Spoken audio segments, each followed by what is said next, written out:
Dumelang Sambanani, hello South Africa, a very warm welcome to Expressions. This is definitely the place for you to air your views. I'm your host, Jacqueline Mapala. Simekele sinamukele mina ngumxolisi wakwaMasango. Namhlanje sithatha ispotlight sizibeka kwezokuphepha ikakhulukazi kuma residences la kufunda khona abantu besifazane kakhulu. Siyabuza ke namhlanje Expressions. Are we doing enough to protect female students kuma residences eThekwini? What do you have to say about the conversation we're having ohlelweni namhlanje? Do interact with us enkundleni zethu zokuxhumana. Yes, Mqolo, it's a very important question because it feels like on the ground that female students don't feel safe in their student accommodations. Now, I had an opportunity to speak to Ukelezo Khoza, who herself is a victim of an attempted sexual assault. This is her story. Take a look at this. Now we're on location in Pretoria at Festival's Edge, which is a renowned student accommodation. Now, Expressions was approached by a female student movement that has been saying that there have been a lot of incidences and assault that have been perpetrated against female students at this particular accommodation. So, let's take us to the beginning. What happened to you? Firstly, April around 3 a.m. So in my room, my roommate was not yeah.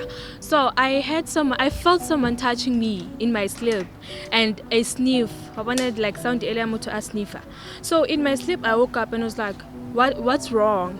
So the guy chose to not respond. I chew my lebone, I kill mnyako, and then we were sort of like attempting to something. So in my mind, I was like, no, man, I ran. I was wearing a vest, underwear. We ran to reception. Okay, before that, the very same guy, and then the other one like volunteered for attender, and then the other one okay, security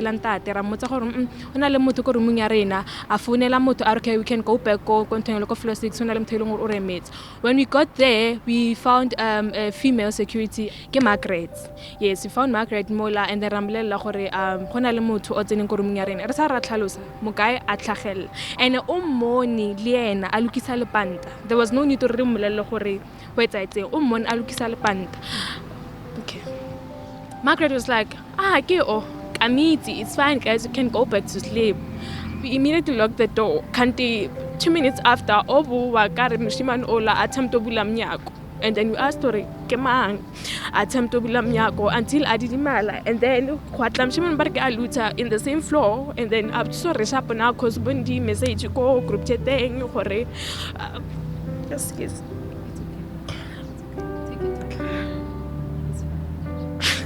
Okay, or when a message go group chat and then Phil was like, no, we are wasting time. We went back to reception. Margaret was there, and then I had the colleague the guy no you can calm down, come to her. How come the very same night. The very same night, Razamarako Sunny side, Koma Podisem, Kaloko Sunny side. Like it was chaos. They started asking why we they carry pajamas. That's all they cared about. So I wrote my statement there. What happened to me? Fast forward, on Monday, I came back Moteng. I received a call and an SMS from Sunnyside. First appearance, it was supposed to be on a Monday. Okay, sharp, I'll get okay, the court cases and all that. Yeah, Tuesday. I think Monday late or Tuesday, I received a call from Sergeant Chabalala. Manamela, yes. Court case and then magistrate or case more being touched a hand is not sexual assault. How are you feeling right now? Problem is that but they were once sexually assaulted, but now that I get honestly, because at some point I feel like maybe I'm still dreaming. Okay, sorry. Can I feel like maybe but sometimes get back to reality. It really happened because now I can't because All I see is fatlos are high, and the sound is him sniffing. I'm broken. I think it will take time for me to regain myself. I feel failed. By this justice system, everyone, literally everyone. Kusibonisa isimo esibucayi kakhulu kuma residences ethu eGoleni, and we just wonder ukuthi abazali as well as imiphakathi yethu what goes through their head mababona indaba ezifana nalezi. But anyway, to have this conversation with me, I'm now joined by Colonel Tsekiso Mofokeng, who's from the South African Police Service, kanye no favorite Disane, who is It Ends With Me movement. It's great to have you on the program. Thank you so much for his cutscene. Thank you for having us. All right.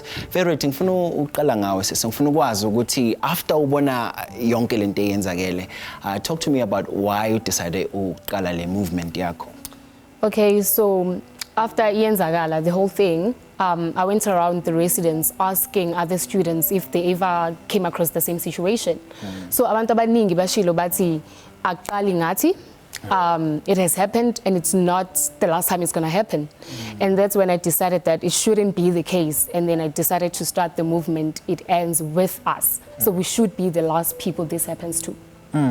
But there was another case, which was an actual rape escolence, Yes. right? While good residents, I know ukuthi siyesaba nenkulumo about ukuthi anizizwa safe njengabantu abasha, especially ama-females kuleyo residence yenu. Mhlawumbe mangasitshela ngokuthi kwenzakalani kahle kahle ngale.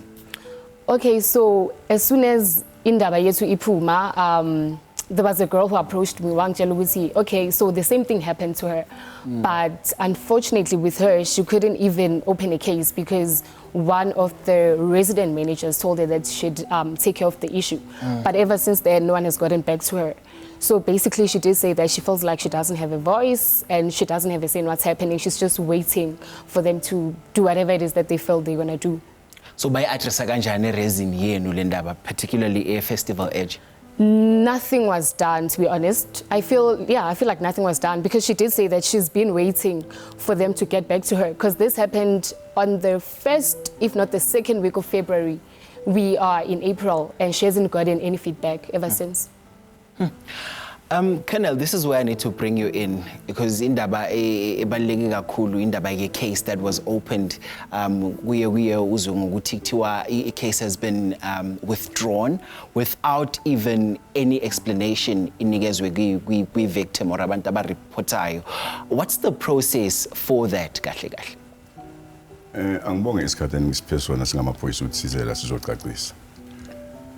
With the case in question, what happened, I must say, from the SAPS, we commend the station Sunnyside for their speedy recovery and dealing with the matter.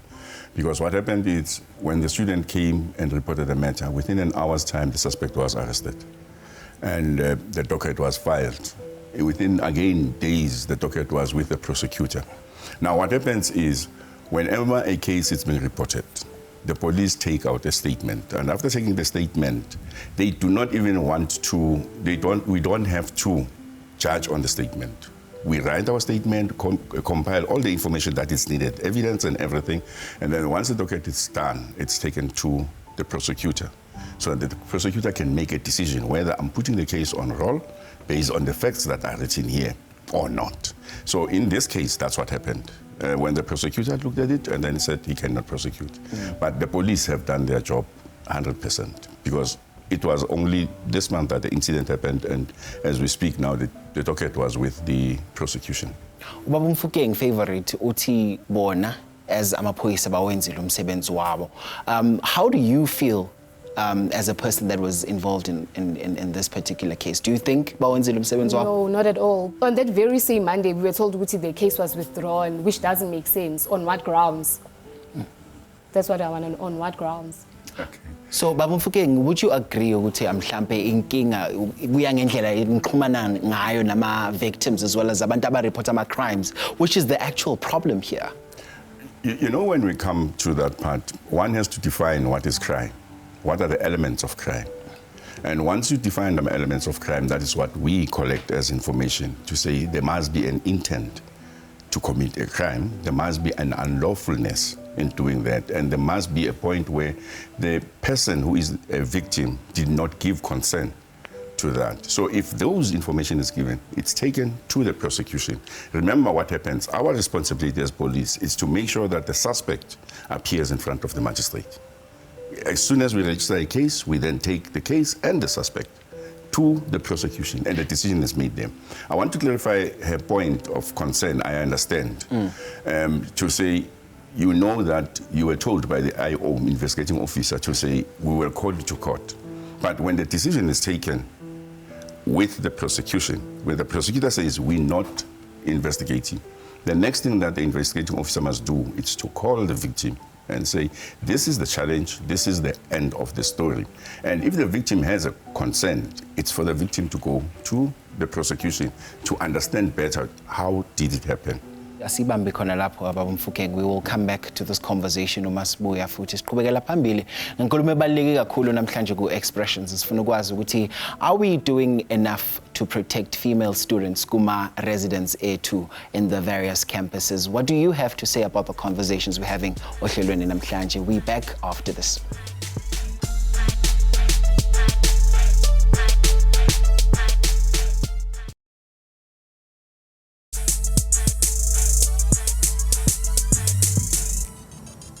So are we doing enough to protect female students abahlala kuma student accommodations across the country? That's the big question namhlanje on Expressions as we visit a Festival Edge student residency khona la eTshwane, and we're speaking to some female students abazosixoxela kabanzi with some of their accounts kwi-residence yabo. We're not feeling safe at all. Like, we feel like we get like people invading our privacies. The reason why I say I'm not feeling safe, because there was this one time I was taking a nap and this guy literally came in my room, and like the replies he gave me didn't make sense.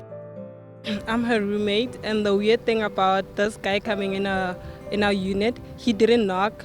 He said he knocked, but we didn't hear anything.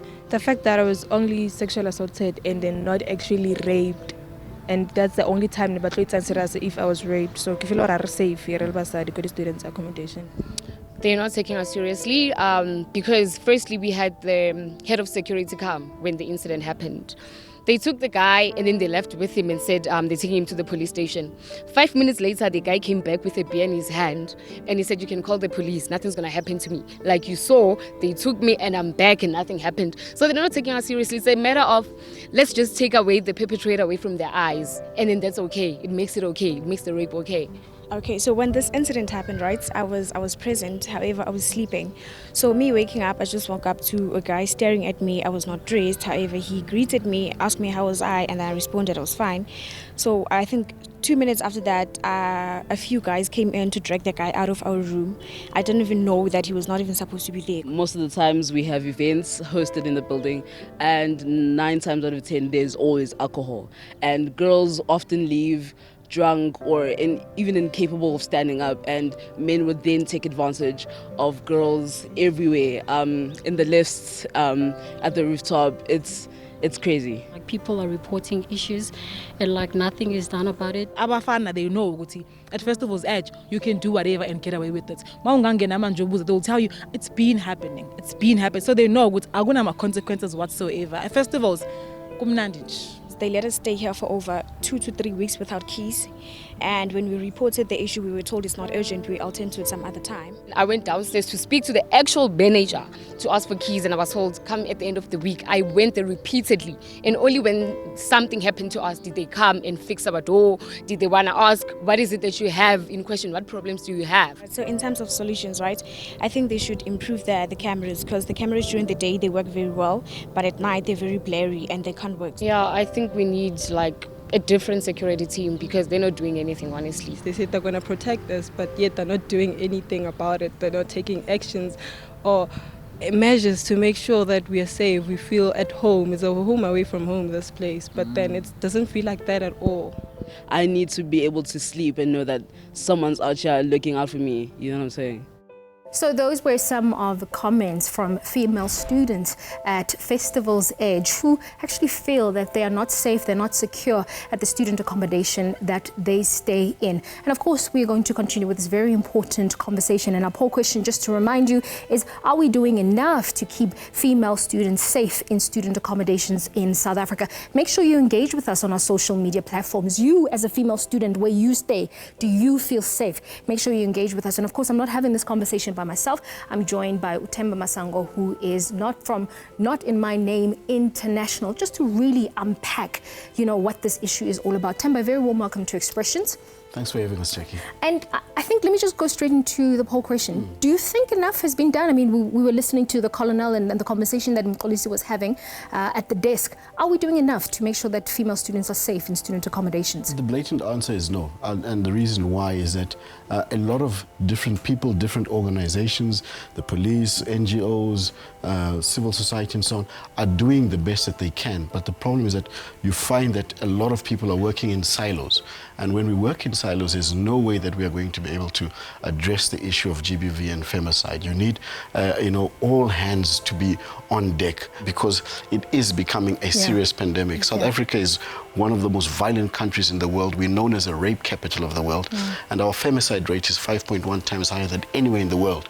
So we need to make sure that everybody comes together and actually, puts, their shoulder to the wheel instead of working from different areas. And, we have to obviously just, express this as a show that we did actually, contact Festival's Edge accommodation, and they referred us to their lawyers, And I think what is really concerning is that if people like Favorite had not approached Expressions, I wonder how seriously something like this could have been taken, which I think is really heartbreaking because the safety and the security of female students has to be prioritized. But we want to find out, because a lot of the perpetrators, it seems to be the male students living with them. I mean, what can the good guys do to just make sure that we bring an end and a stop to what is currently happening? It all boils down back to our socialization. We are a largely patriarchal society, and men don't rape or abuse because society says it's okay. But they do it because society says to them that if you do it, there's not really so much consequences to it because you're acting up as a man, you're doing, you're standing up for yourself, you're doing what is considered to be bravado and so on.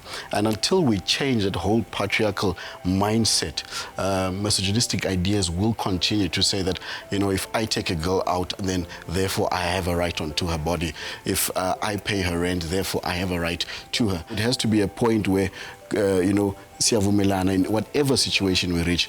But you'll find that a lot of guys, because of our patriarchal mindset and where we come from as society, it tells us that if I buy you 6 Savannas, I therefore have a right on you. And that mindset needs to change. And a lot of work needs to happen on the ground on a daily basis where we're training young boys specifically. And then when it comes to, obviously, a police level stage, these crimes need to be taken as seriously as murder because the abuse of women is tantamount to murder in this country. And for a lot of young female students who are probably watching the show even right now, the onus is always on the victim, to prove that this happened to me and so forth. And I think I was a little bit perturbed when the colonel almost was trying to explain what sexual assault is and all of those kind of things. I mean, we talk about preventative crime. So how do we prevent such crimes from happening? Because if I'm only going to be taken seriously only when somebody rapes me, when somebody hits me, when somebody does something to me, where is the prevention? It goes back to that old saying where they're saying, teach your girls how to dress and so on. Why don't we teach our young boys not to be rapists, our young boys how to treat their counterparts and females and so on? I think it starts there from the beginning. Instead of saying to young girls, dress properly, tell young guys that, listen, how she dresses has got nothing to do with you, and in you acting out as a beast towards somebody just because they are dressed inappropriately shows you that there's a problem with you. So we need to go back to that, and in that way we'll be able to prevent that situation. Also, our court systems are very much, orientated towards the perpetrator. You know, this saying of saying when it comes to GBV and rape and femicide, that he's innocent until proven guilty. But somebody has been raped, somebody has been killed, and then that person automatically has got the right, you know, so we need to, you know, fight it from different angles, from legislature point of view, from the police point of view, from the ground. Like I said, it needs every single hand to be on deck. Thank you so much, Temba. Thank you so much, Temba. And then, of course, is Temba from Not In My Name International. And, of course, hopefully at the end of the show, we'll be able to come up with what is the way forward, what's the solution, because we're so tired of hearing about how females are constantly victims in these types of conversations. But you're watching Expressions. We'll be back right after this.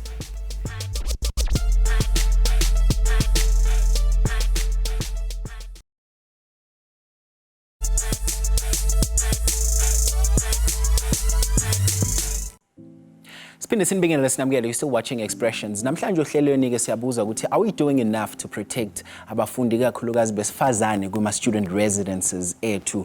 Our favorite sesiyayivala-ke manje. Ngifuna ukwazi kuwena what solutions do you propose njengomuntu omusha as sesiyivala nje? Mina, I would like for them to assign to us a police officer, someone I can speak to directly. Should this happen again, I should be able to call them and say, there's an issue, akwazi ukuthi yena escalate. Lento ukuthi siqale police station, and then but still ukuthi bazosibiza, because honestly, when I got there the first time, the first thing they mentioned was, why are you in pajamas? And I said, but then I'm here to report a sexual harassment case. And then that's the only thing they were concerned about. So they didn't really care as to what our problem was. Their only concern was the fact that we were wearing pajamas at 4 a.m. in the morning. So I think we need someone who's going to be sensitive enough to be able to be on call whenever I need them. Should a student come to me and say, I got raped or I almost got raped, I should be able to call them immediately and there should be action immediately. Kenel, how do we close this up? Yezwa ukuthi abantu abasha bafila ngathi kune disconnect between abantu bomthetho kanye nabo, especially when you have to go and report a crime. How are we making sure ukuthi SAPS is making ama services able to protect and to serve, but also victim friendly? Yes, I don't wish it could have came to this point, because in 2018 we launched the campus safety program with the then Minister Mkongi. And early in March, we had a summit, a national summit that we held in Mpumalanga. Also, it was including the tertiary and all the TVET colleges to say, how do we partner with learners particularly, or students particularly, in making sure that their environment is safe. What I can say, Uti, we are finalizing that process of the summit, and immediately we'll do Gauteng, and each province will do its own. Thank you so much for your time. Thank you for joining us. Jackie now joins us. Jackie, you know, so many conversations have been had. And the thing is, I think what we also took out from what Colonel said, from what your favorite said, is sometimes Gunama initiatives that are being put in place, but ultimately is how they translate to actual help on the ground to the people that need it the most. In this case, Aban Besfazane that are in campuses and students in general, campus. Look, and I think a lot needs to be done, and I think I want to thank Colonel for making the time to be here. I know the SAPS is busy and there's a lot on your plate, so thank you so very much for making the time. And favorite Amandla, right? Amandla, we're so proud of the work that you're doing, and thank you so much for trusting Expressions to actually tell the story about female students and the challenges that they're having on residences, right, Mko? Yeah, indeed, Jackie. Sibeka lapho ke episode namhlanje Expressions. Sibonge kakhulu for your participation in enkundleni zethu zokuxhumana. Until next time, nisale kahle. Adios, muchachos. Thanks for watching. Bye.